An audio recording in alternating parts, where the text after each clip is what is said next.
ప్రస్తావిస్తున్నా కూడా బాల్యం గురించి మాత్రం మాట్లాడుకుంటూ ఉంటాం. మేము అలా ఉండేవాళ్ళం, ఇలా ఉండేవాళ్ళం, అలా చేసేవాళ్ళం, ఇలా చేసేవాళ్ళం.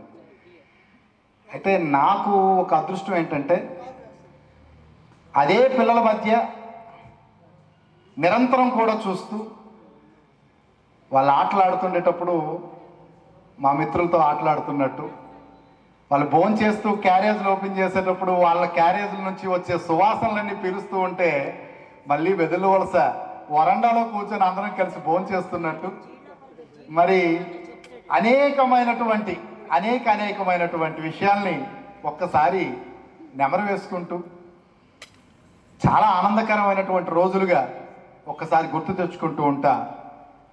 మరి అటువంటి అవకాశం ఎక్కువగా నాలాంటి వాడికి ఉంది, అలాగే మా రాజుబాబు లాంటి వాళ్ళకి కొంతమందికి ఉంది. ఎందుకంటే ఇంకా టీచింగ్ అనేటటువంటి వృత్తిలో ఉన్నాం కాబట్టి.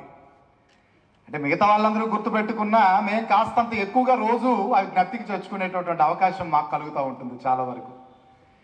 మరి అటువంటి బాల్య దశలో ఏదైనా మనం పెరుగుతూ ఉండేటప్పుడు, పెద్దవాళ్ళు అవుతున్నప్పుడు అనేక పరిచయాలు ఏర్పడతా ఉంటాయి. ఇంటర్మీడియట్ చదువుతున్నప్పుడు, డిగ్రీ చదువుతున్నప్పుడు, పీజీ చేస్తున్నప్పుడు, లేదు అంటే ఏమీ చదవకుండా డైరెక్ట్గా ఉద్యోగాల్లో జాయిన్ అయ్యేటప్పుడు మన సహచర ఉద్యోగస్తులతో కూడా మనం అనేకమైనటువంటి స్నేహాలని ఏర్పాటు చేసుకుంటూ ఉంటాం.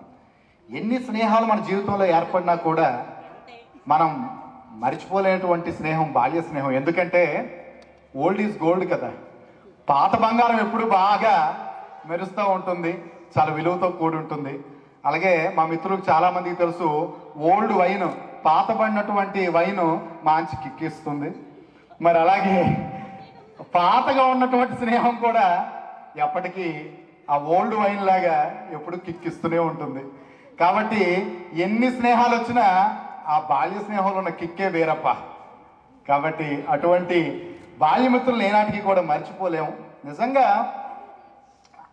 ఎంతోమంది ఉంటారు, తోడబుట్టినటువంటి వాళ్ళు ఉంటారు, అలాగే కన్నవారు ఉంటారు, లేదా మనం ఎవరితో సాహచర్యం ఎట్లా చేసినా కూడా కట్టుకున్న భార్యతో కూడా మనం చెప్పుకోలేనటువంటి విషయాలు ఏదైనా ఉంటే అది ఒక్క స్నేహితుడితో మాత్రమే చెప్పుకోగలం. అందుకే పెద్దవాళ్ళు గొప్పవాళ్ళు అంటారు, ఒరే నీ ఫ్రెండ్స్ ఎవరో చెప్పురా, నీ బతుకంతా బయట పెట్టేస్తాను.